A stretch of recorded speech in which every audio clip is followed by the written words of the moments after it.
힘든 국대 감독. 하기 싫었지만 봉사하는 마음으로 선택했다. 누가 20억 받고 봉사하나. 홍명보 감독 힘들다고 그만 좀 해라. 대한민국 축구 국가대표 홍명보 감독은 자신의 선택이 한국 축구를 위한 봉사라고 생각한다. 국회 문화체육관광위원회는 24일 오전 10시부터 대한축구협회 KFA에 대한 현안질의 국회 전체 회의를 진행했다. 정몽규 KFA 회장, 홍명보 대한민국 축구대표팀 감독, 이임생 KFA 기술이사, 정혜성 전 전력강화위원장, 박주호 전 전력강화위원 등이 증인으로 채택됐다. KFA는 지난 2월 위르겐 클린스만 감독 경질 이후 전력강화위원회를 꾸려 5개월 동안 새로운 감독을 물색했다. 여러 감독이 후보로 거론됐으나 협상이 제대로 이뤄지지 않았다. 결국 최종 사령탑으로 홍명보 감독이 선임됐다. 다만 선임 과정이 매끄럽지 않았다. 홍명보 감독은 꾸준히 대표팀 감독 부임설에 대해 완강한 태도를 보였으나 지난 7월 돌연 감독직을 수락했다. 이임생 기술총괄이사가 집 앞으로 찾아가 설득한 게 주요했다. 홍명보 감독에게 특혜가 주어진 것이 아니냐는 의혹까지 나왔다. 실제로 전력강화위원이었던 박주호가 정확한 절차는 절대 아니다. 난 안에 있으면서도 이게 뭔지 모르겠다. 나는 설명할 수 없다고 생각한다. 라고 폭로하기도 했다. 홍명보 감독은 꾸준히 비슷한 이야기를 했다. 한국 축구를 위한 결정이었다는 내용이었다. 내정 발표 이후 울산 HD 감독으로 치른 마지막 경기에서 결과적으로 내 안에 있는 무언가가 나오기 시작했다. 나는 계속 나에게 질문했다. 라고 밝혔다. 홍명보 감독은 두려움이 가장 컸다. 나를 버리지 않으면 안 된다고 생각했다. 정말 잠을 못 자면서 생각했다. 난 날 버렸다. 난 이제 없다. 대한민국 축구밖에 없다. 라고 말했다. 지난 7월 대표팀 감독 선임 기자회견에서도 개인적 욕심이 아닌 한국 축구 발전을 위해 노력하고자 한다. 10년 만에 대표팀 감독에 도전한 이유였다. 동기이기도 했다. 라며 비난을 모두 겸허히 받겠다. 들으면서 한국 축구가 전진하는데 내게 주어진 역할을 다하겠다. 라고 이야기했다. 이날도 홍명보 감독은 월드컵 대표팀이 얼마나 어렵고 힘든 자리인지 알고 있다. 그렇기 때문에 더더욱 하고 싶지 않았다. 아니, 도망가고 싶었다. 하지만 이임생 이사가 집 근처로 찾아와서 면담할 때 한국 축구의 어려운 점을 외면하기도 참 어려웠다. 라고 밝혔다. 이어서 그래서 울산 HD에 있으면서 고민을 많이 했다. 처음 제의를 받고 나는 울산이 아닌 국가대표팀의 마지막 봉사를 한 번 하고 그동안 10년 전에도 내가 가지고 있던 책임감이나 사명감이 다시 나오지 않을 줄 알았는데 그게 또 나왔다. 그렇게 결정했다. 라고 덧붙였다. 지금까지 홍명보 감독의 발언을 종합했을 때 그는 자신이 한국 축구를 구할 유일한 구세주라고 생각하는 듯하다. 게다가 자신의 선택을 봉사라고 표현했다. 과연 봉사가 맞을까? 홍명보 감독은 외국인 감독과 동일한 수준의 연봉을 받는 것으로 알려졌다. 가장 최근 외국인 사령탑이었던 위르겐 클린스만 감독은 약 29억 원에 달하는 연봉을 받은 것으로 알려졌다. 월드컵 16강을 이끌었던 파울루 벤투 감독의 연봉은 약 18억 원이었다. 이 세상 그 누구도 수십억 원의 연봉을 수령하는 직업을 봉사라고 하지 않는다. 홍명보 감독이 대표팀 감독직을 수락한 건 오로지 자신을 위한 선택이었다. 한국 축구를 위한 결정이 아니었다. 2. 박주호 눈 피한 홍명보, 열사났다. 박문성 찬사. 홍명보 축구대표팀 감독이 24일 국회에서 열린 문화체육관광위원회 전체회의에 출석하면서 후배인 박주호 전 축구협회 전력강화위원의 눈을 피하는 모습이 포착됐다. 박문성 해설위원은 국회에서 국민들의 마음을 시원하게 대변하며 박열사라는 새로운 별명을 얻었다. 박주호 위원은 이날 홍 감독이 입장하자 미소를 보이며 홍 감독에게 악수를 청했다. 이에 홍 감독은 굳은 표정으로 살짝 손을 잡고 지나쳤을 뿐 눈을 맞추지는 않았다. 찰나의 순간에 포착된 장면이지만 팬들 사이에서 화제가 됐다. 홍 감독에 대한 시선이 여전히 싸늘한 가운데 이번 회의에서 박문성 위원은 팬들의 마음을 대변해 사이다 발언을 쏟아냈다. 거침없는 발언에 박열사라는 별명도 얻는 동시에 축구협회장을 맡겨야 한다는 농담까지 나오고 있다. 박문성 위원은 여러 차례 축구협회의 행정과 운영에 대해 지적한 뒤 제 머릿속에 계속 맴돌았던 건 왜 눈치를 보지 않는가 하는 것이었다. 며 정 회장과 홍명보 감독이 눈치를 보지 않는 이유에 대해서는 두 가지 정도를 생각해봤다. 고 말문을 열었다. 그는 첫 번째는 정 회장과 홍 감독은 저희랑 살아온 궤적이 좀 다르다는 거다. 정 회장은 대기업 가문이 자제로 태어나셨고 홍 감독은 어렸을 때부터 최고의 엘리트로 자라왔다.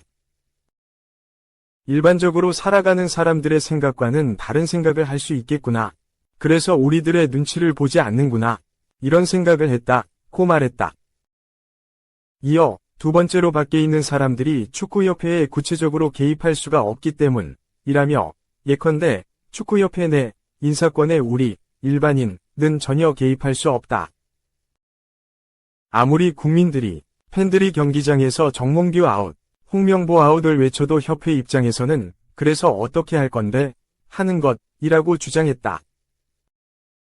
박문성 위원은 일반 국민들은 선거를 통해서 축구협회장을 선출할 수 있는 선거인단에 들어갈 수가 없다. 이른바 체육관 선거를 하는 거다.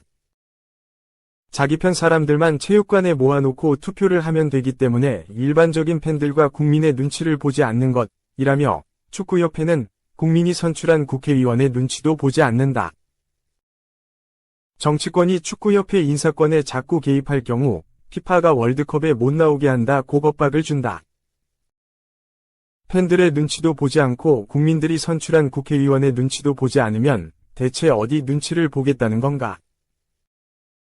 축구협회라는 이 닫힌 조직을 열어야 한다고 생각한다고 지적했다. 그는 오늘 들으면서 다시 한번 느끼는 것은 정몽규 회장 체제가 끝나는 게 맞는구나 하는 것이었다. 며 무엇이 문제인지에 대해 문제의식이 없다. 공감 능력도 없다. 풀어나갈 능력도 없는 것이라며 작심 발언을 쏟아냈다.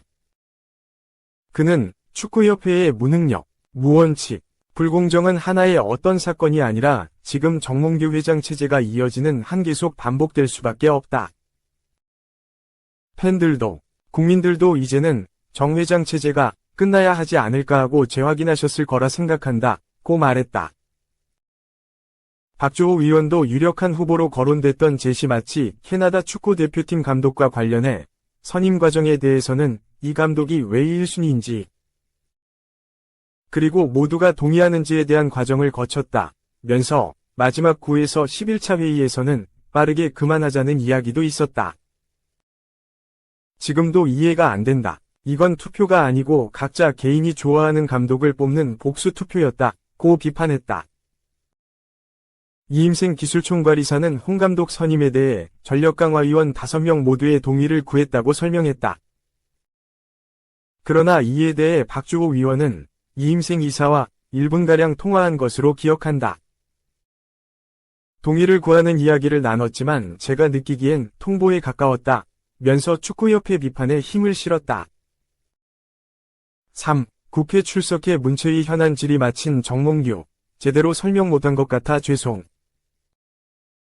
홍명보 국가대표팀 감독 선임을 둘러싼 논란으로 국회에 출석해 추궁당한 대한축구협회의 정몽규 회장이 준비한 해명과 품은 생각을 다 풀어내지 못한 아쉬움을 털어놨다. 24일 국회 문화체육관광위원회 현안 질의에 증인으로 출석한 정 회장은 회의 종료 후 취재진과 만나 기회를 주지 않으셔서 설명해드린다는 걸 잘 표현하지 못했다며 죄송하게 생각한다고 밝혔다.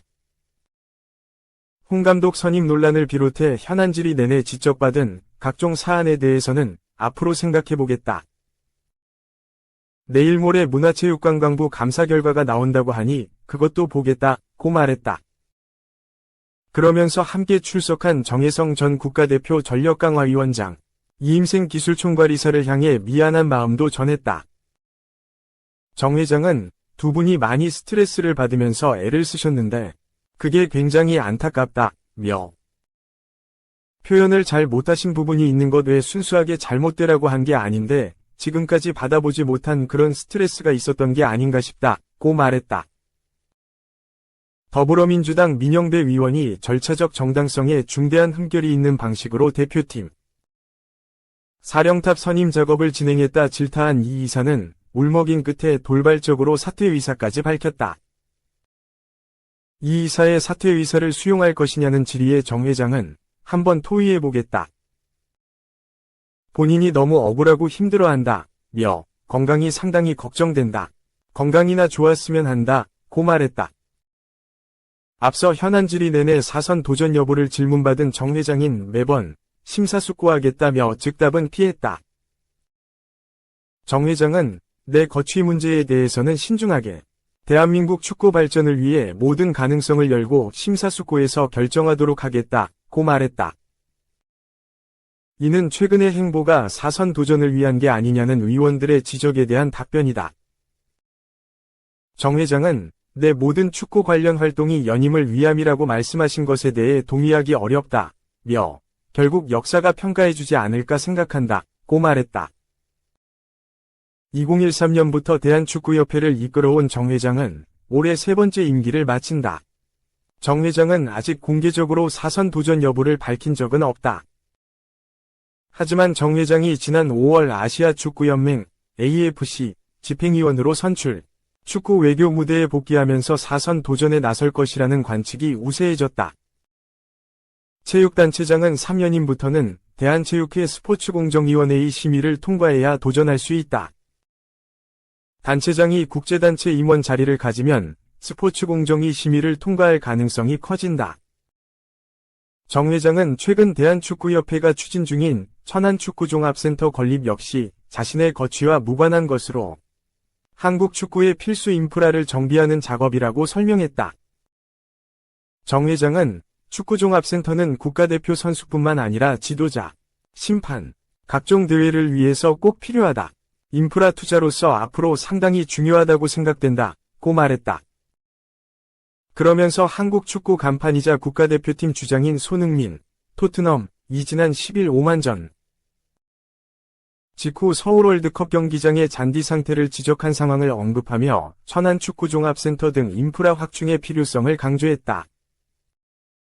정 회장은 지난 2월에도 위르겐 클린스만 전 감독 경질을 발표하면서 2018년 축구협회 총회 때 회장 임기를 3년임으로 제한하기로 정관을 바꾼 적이 있으나 대한체육회와 문화체육관광부에서 승인하지 않았다. 정 회장은 그로부터 7개월가량 지난 이날 현안 질의에서도 명확한 답변은 피했다. 국민의힘 정연욱 의원이 다시 사선 도전 여부를 묻자 정 회장은 거듭해서 말씀드리지만 앞으로 잘 생각해서 현명하게 결정하겠다며 다 열어놓고 생각해보겠다고 말했다. 더불어민주당 이기현 의원이 이제는 축구협회에서 나가셔야 할 때가 아니냐고 따지자 정 회장은 말씀 잘 새겨 듣겠다고 짧게 답했다.